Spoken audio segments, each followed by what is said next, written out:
Hello everyone. Now today we are going to study the sum of n terms concept. Suppose कर लीजिए, जब भी एक बात ध्यान रखिएगा कि जो सम ऑफ n टर्म्स है वो हमेशा एक क्वाड्रेटिक एक्सप्रेशन होगा. फॉर एग्जांपल, जैसे Sn है an² प्लस bn के फॉर्म का हमेशा होगा. सम ऑफ n टर्म्स किस फॉर्म का होगा? एक क्वाड्रेटिक फॉर्म का होगा. और जो आपका nth टर्म होगा वो हमेशा लीनियर होगा. मतलब जैसे सपोज कर लीजिए कि an प्लस बी के फॉर्म का होगा. ठीक है, अभी आप देखेंगे जब इससे सॉल्व करेंगे तो इसी फॉर्मेट का हमारे पास एक एक्सप्रेशन आएगा. ठीक है, तो whenever sum of n terms is given, तो हम क्या करेंगे, हमारा नेक्स्ट स्टेप होगा कि हम इसमें n की जगह n-1 सब्स्टिट्यूट कर देंगे और हमें मिल जाएगा n-1 का whole square plus b times n-1. ठीक, उसके बाद हमारा स्टेप होगा कि हम Sn में से Sn-1 माइनस करेंगे जो हमें वैल्यू देगा Tn की. मतलब nth टर्म हमको कैसे मिलेगा? Sn-1. ये फॉर्मूला है, इसको याद रखिएगा. ठीक है, तो यहाँ पर हम देख रहे हैं माइनस करने पर हमारे पास आ रहा है an² plus bn minus a times n-1 whole square. हमारे पास यहाँ आ जाएगा. इसको एक्सप्रेशन को सॉल्व करते हैं. सॉल्व करने पर हमारे पास an² प्लस bn माइनस, तो हमारे पास जो nth टर्म आएगा वो आएगा 2an plus b minus a. ठीक है, अब हमारे पास जब ये आ जाएगा तो हम nth टर्म का जो प्रीवियस लेक्चर में हमने पढ़ा था कि nth टर्म अगर दिया होगा तो हम आगे कैसे सॉल्व करेंगे, ये आप पिछले प्रीवियस वीडियो में देख सकते हैं. ठीक है, तो यहाँ पर हम आसानी से देख रहे हैं कि n की जगह n-1 सब्स्टिट्यूट करेंगे तो हमारे पास आ जाएगा 2an-1 plus b minus a. यहाँ पे आ जाएगा 2an minus 2a plus b minus a. तो यहाँ से हम ये देख रहे हैं कि Tn क्या था? 2a, b और a. तो इसकी जगह हम लिख सकते हैं Tn-1 is equal to Tn और यहाँ पे हमारे पास बच रहा है 2a. ठीक है, तो आसानी से हम ये देख रहे हैं कि अगर हम 2a इस साइड पे ले आएँ और Tn उधर ले जाएं तो Tn-1 की जो वैल्यू हमें मिल रही है वो मिल रही है 2a और this is the common difference. ये हमारा कॉमन डिफरेंस है. तो जब भी याद रखिएगा कि सम ऑफ n टर्म्स आपको दिया हुआ है. ठीक है, whenever the sum of n terms is given, तो इसमें जो n² का कोफिशिएंट होगा, ठीक है, तो कॉमन डिफरेंस हमेशा उसका ट्वाइस होगा. n² का यहाँ से कोफिशिएंट लीजिए और यहाँ पे उसका ट्वाइस कर दिए तो directly you will get the common difference. ये शॉर्ट ट्रिक है और ये शॉर्ट ट्रिक आपको याद रखनी पड़ेगी जिससे आपको इतनी लेंथी कैलकुलेशन नहीं करनी पड़ेगी. Are you getting it? I hope you got it. ठीक है, अब इसके ऊपर हम लोग एक क्वेश्चन करते हैं. ठीक है, लेट्स डू इट.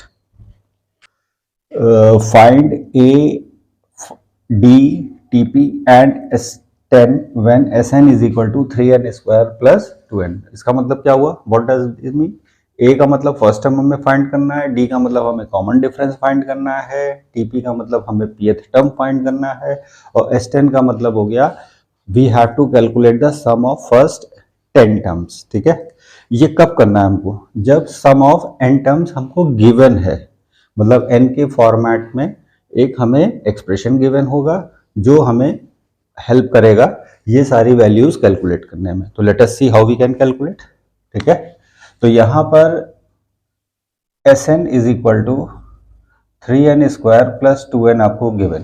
ठीक है, तो इसी में हम n की जगह n-1 सब्स्टिट्यूट कर दें तो हमें क्या मिल जाएगा? n-1 का whole square plus twice n-1.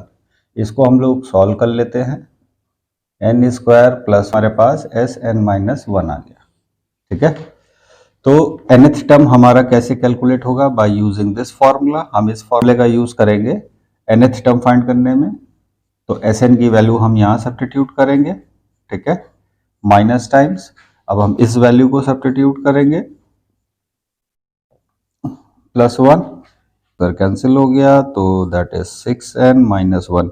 ये हमारा nth हमारे पास nth टर्म आ गया. अब जब nth टर्म हमारे पास आ गया है तो अब हम इन सबको इवेल्युएट करना शुरू करते हैं. कैसे? देखिए, Sn आपको दिया हुआ था तो S10 चाहिए तो सीधे सीधे यहाँ पर जब व्हेनेवर 10 हमने यहाँ पर सब्स्टिट्यूट कर दी. ठीक है, और देखिए हमें आसानी से वैल्यू मिल जाएगी.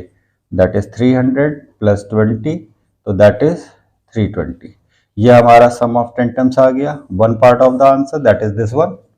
ठीक है, अब उसके बाद हमसे कह रहा है pth टर्म, तो हमने nth टर्म कैलकुलेट कर लिया, यहाँ पर हम n की जगह p सब्स्टिट्यूट कर देंगे, तो pth टर्म हमारे पास ये आ गया, this is our other part of the answer. ठीक है, this is also calculated. Now we have to calculate a and d।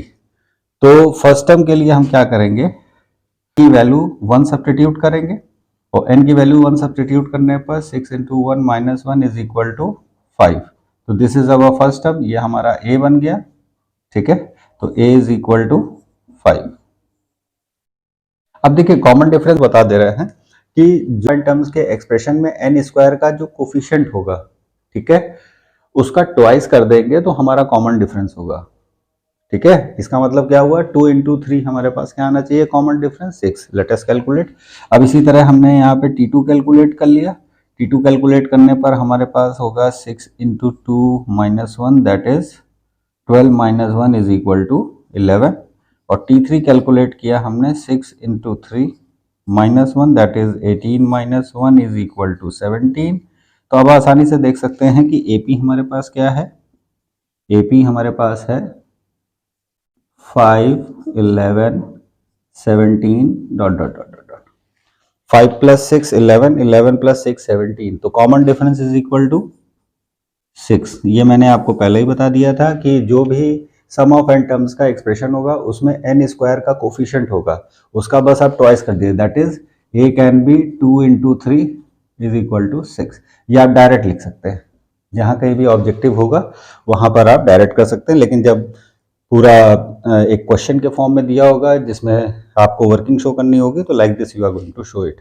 Okay, तो we got our 4 answers, a is 5, d is 6, pth term is 6p minus 1 and the 10 of 10 term is equal to 320.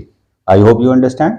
कोई भी चीज अगर आपको कोई concept इसमें, जैसे nth term के ऊपर कैसे कैलकुलेट किया है और सम ऑफ n टर्म्स कैसे निकाला है, ठीक है, इसके 2 फॉर्मूले होते हैं, एक हमने प्रीवियस आर्टिकल में किया, तो आप क्या कर सकते हैं, मेरे पिछले वीडियो को देखकर आप उनको प्रैक्टिस कर सकते हैं। वीडियो को पॉज कर लीजिए, आराम से वर्किंग पूरी देखिए और उसके बाद आप आसानी से अच्छी तरीके से अपने आप को मास्टर कर सकते हैं। Thank you.